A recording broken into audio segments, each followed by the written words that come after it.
I'm on a quest to find music and art. Supporting local talent is the place I start. Yeah, this is our culture, the place to be. Games, books, arts and crafts and jewelry. This the guardians of the geekery. This the guardians of the geekery. This the guardians of the geekery. This the guardians of the geekery. And now for today's episode of Guardians of the Geekery with your hosts, Matt, Carol, and Joey. All right, Guardians of the Geekery special, the Geekery Market Spotlight. Make sure to check us out Saturday, November 4th, 10 a.m. to 4 p.m. at the Guberman Arena and Events Center, 30,000 square feet of geekiness. You're going to love it. It's awesome. Yes. Yeah. It is. We are very excited about the bigger space. I thought I wouldn't know what to do with all that space, and now I'm running out of places to put some things, but it's all good. It's a good problem to have. I literally had to turn down more people today. So, not that I would want to turn anybody down, but No. Well, who's in this space here? Who's in that square there? Who's there? There are people in it. Okay, I actually have to move some things around because I gave one more space away than I should have, so don't stress me out yet. But today it's not about me, it's about our special guest. So Jen Guberman, I put one extra burr in there. Jen Guberman is an author, but you also have an Etsy shop called the Neon Palm, so we'll talk a little bit about both of it. But why don't we start with your authoring duties? Tell us a little bit about the kind of books that you write and the kind of books that you'll have available at the market. Sure.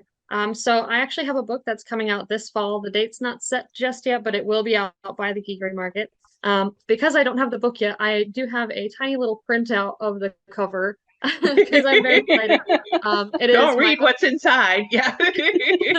There's nothing in yet, but we can pretend. We play pretend here. So it's my upcoming YA fantasy book called Deathriser of Darkwood from the Ashes. I also have a sci-fi standalone book. It's kind of complicated with the genre on that one. I tell people it's sci-fi toxic romance with minimal spice. And then I have my dystopian trilogy, the EO Stone series as well. Oh, wow. Awesome. So tell us a little bit about your trilogy first. Sure.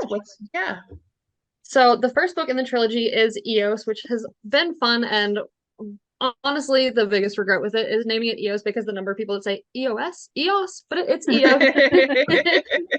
So it is basically in the future, there are no more prisons. Instead, criminals are sent to towns based on their crime.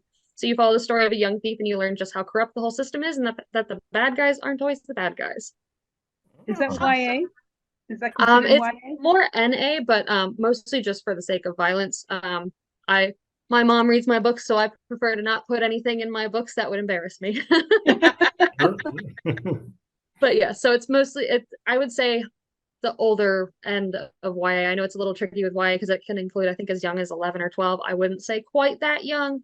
So I'd say mid-teens and up is fine. Gotcha.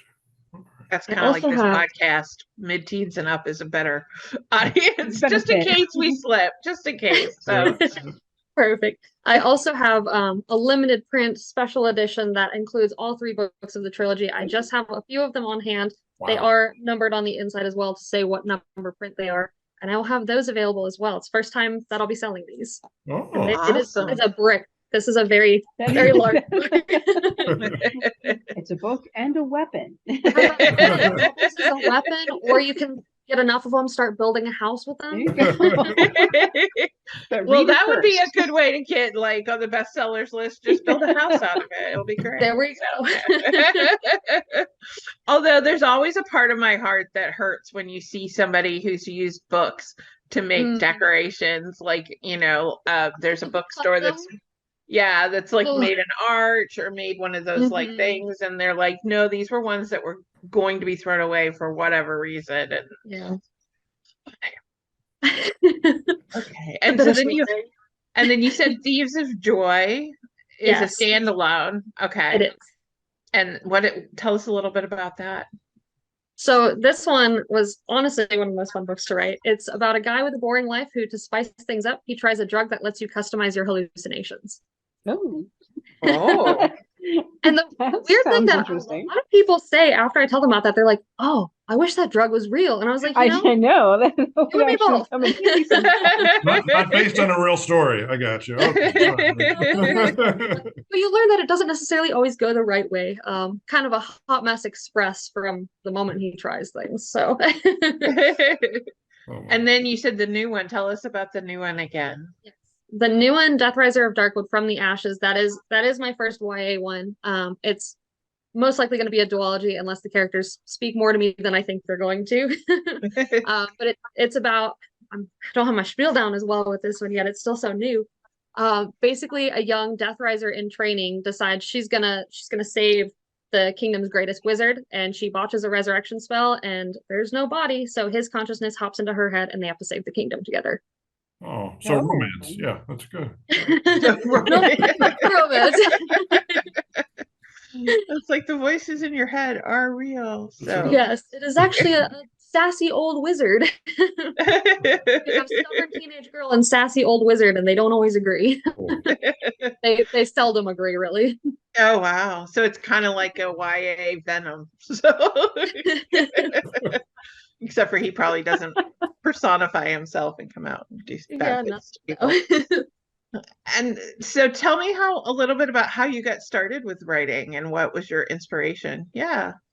So this is going to sound like the most cliche answer, but bear with me. I've been writing ever since I was little, but not well. When I was little, I really liked the Magic Treehouse books. And little me, I was that kid. There are pictures of me in my old yearbooks where it's like fun with friends, and it shows all these kids sitting together at recess, and I'm in the little corner, and I have my little notebook and my pencil with no friends sitting there writing. So I've always, been writing to some extent. And when I was little with the Magic Treehouse books, I was like, I'm gonna write a book too. So I wrote the Magic Flower, and I copied the character names and everything. It was my first book, and my family likes to remind me that my writing has gotten a lot better because I've always been a crazy cat lady. And in this first book, I wrote about a cat who had kittens, and I described the birth as plop, plop, plop. Yeah, Right. There's more yowling involved. My writing has grown since then. I published EOS when I was 19. I was like wow. 3 weeks before my 20th birthday. That was my goal. I was like, man, if I could publish while I'm like in my teens, I'd feel really cool. So that's just my useless little brag. But I've come a long way even from that one where I it's one of those things you read your own writing, you're like, ooh, I don't know about this. And it's just over the years, it's been really exciting kind of growing and learning from other authors and getting to know other authors through the whole process. Feel the same way Have listening you to gone to my a own lot of voice. writing conferences or? Not yet, no. I'm Just still curious. kind of new to even getting into this community because Oh. I didn't have that community through the first really 3 books. Wow. So if you could give one piece of advice to write to new writers, what would it be? Ooh, just do it. Not to steal from Nike on it, but I mean, if you have an idea, just run with it and try it. And you won't know if it's a quote unquote good or a bad idea until you try it. And you never know really where it's going to go from there. Because I mean, with every book I've written, I had some idea of where I was going with it. And I'm a bit of a planner. I know there are planners or plotters and pantsers. And I'm kind of a mixture of both. You plan things, but you never know where the characters are going to bring you. And it's always more exciting once you get into it. Nice. Okay. And then on top And jewelry. and jewelry. You also have jewelry, which, Yeah. if you've ever, for those who are fans of the Geekery market, they over the years, they know that and jewelry can be the best and the worst part of everybody's application because we are a juried event. So we try to make sure that everything is unique. But you actually have some really cute jewelry, and we don't have anybody specifically doing the kinds that you do. So show us a little bit, if you don't mind. Sure. I'm gonna reach over and grab some of these. So one of my favorites, I like dragons. I think dragons are even just as an aesthetic, I think they're cool. So I make holographic, it might not catch on video well, but I make holographic dragon eyes. So they have kind of glass over it. There's like a holographic layer underneath, and then I make the scales out of clay, and I do some of them, not all of them, but some of them do change colors depending on the angle as well. So it's like double holographic. And I make some of them as these ones are keychains. I have badge reels if you're somebody who whether you work or you go to cons and you want like a little badge. I got badge rings. And then I don't do necklaces as often because they're a little big and they're not as popular because they're kind of bulky for necklaces, but I do make them as necklaces too for some people. They're fun little really cool. Nice. Those are my personal favorite. So And yeah, those are definitely unique. Yeah, and you do some earrings too, right? So some are, yeah. I don't do the Dragonizes earrings because those would probably rip your earlobes off. Unfortunately. But some of my favorites as far as the earrings go, I don't know how well these will catch on video as well either, but you know, with CDs, they kind of have that little shimmery. Apparently, I really like holographic. I'm just now realizing the trend. You thought this was a podcast. It's actually a therapy session. It's an intervention. Practice a little bit more. Why do you think you like holographic? So with CDs, they have that kind of shimmery layer to them, and there's actually a way you can kind of remove that and use it as foil pretty much in clay. So all of my jewelry is in some capacity is mostly clay. And so I use metal pendants for some of these. And I know it's not catching well on video, but I use CD foil, like recycled CDs, to get that foil on there and kind of beat it up a little bit to add some texture. And they're really fun. They're shimmery, and every single pair is very, very different with how they catch the light, what kind of colors are in there, how the pieces break onto the clay as well. So and it's fun just because I have a lot of old CDs, and what am I really going to do with them nowadays? They're not as relevant. Upcycle. Yeah, absolutely. Yeah. I know. We knew we were going to be buying albums so many different ways and so many different times. Yeah. I know, like DJ Spider one time handed me like 100 CDs, and I had this image that I was going to do this whole wall of them. That never happened. But I'm so glad that you have actually found something that you can do to recycle them, because I love upcycled and recycled stuff. I always think that's cool. So I don't just make them as earrings too. I just realized I brought some over as well. I do make them independent necklaces, also with metal backs, and I do make some, not as often, but I do make some rings as well. Oh, nice. Depends on options, because I know and not is everybody. that a black cord that it was on versus like a chain? I have options. I have to some extent a metal allergy, and I still have yet to place exactly what metal it is. So certain things I have reactions and some I don't. So I like having the corded options, and I usually bring just like the clip-on earring pieces, as well as I have acrylic earring hooks, which work better for some people as well. And I usually offer with any of the earrings that have the fish hooks on them. I can't do it with studs, but with the fish hook ones, I just will replace them for free. I have a little sign that reminds people like, hey, if you're allergic or don't have pierced ears, but you find ones you like, I can swap them out for free, just so people still have the option. Yeah, my our two nieces, the one niece, when her sister went to get them done, after she watched her sister get it done, she's like, I'm good for a while. That's fair. I mean, Lord bless wherever people go for their earrings, but really sometimes the most hypoallergenic is when you go to the tattoo parlors, and that can be a little intimidating for a 5-year-old and 7-year-old. But it's the healthier, safer way to do it. I definitely got mine done in a department store when I was young, and I had infections for days, and I have lines because my little holes, because I kept tugging on my earrings because they itched. But she was like, she saw all those tools and was like, I'm good for a while. So scary. we got little clip-ons for a while.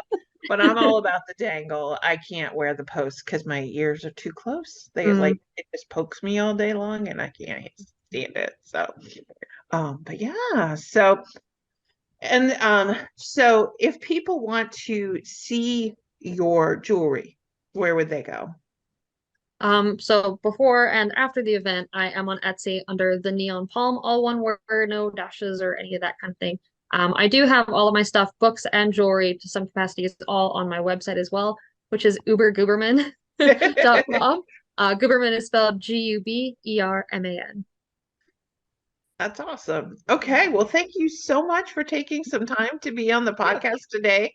We can't wait. We're so excited to have it. Is your first time coming as an author artisan to be with us. I know you said you've been to the Muggles Market version in the past, of course, now with the Geekery Market, but we're so glad to have you, and we look forward to seeing you on Saturday, November 4th. So thank you so much. Thanks for having me. Thank you. That was an episode of Guardians of the Geekery. Thank you for listening. Check us out at guardiansofthegeekery.com and stay tuned for more content.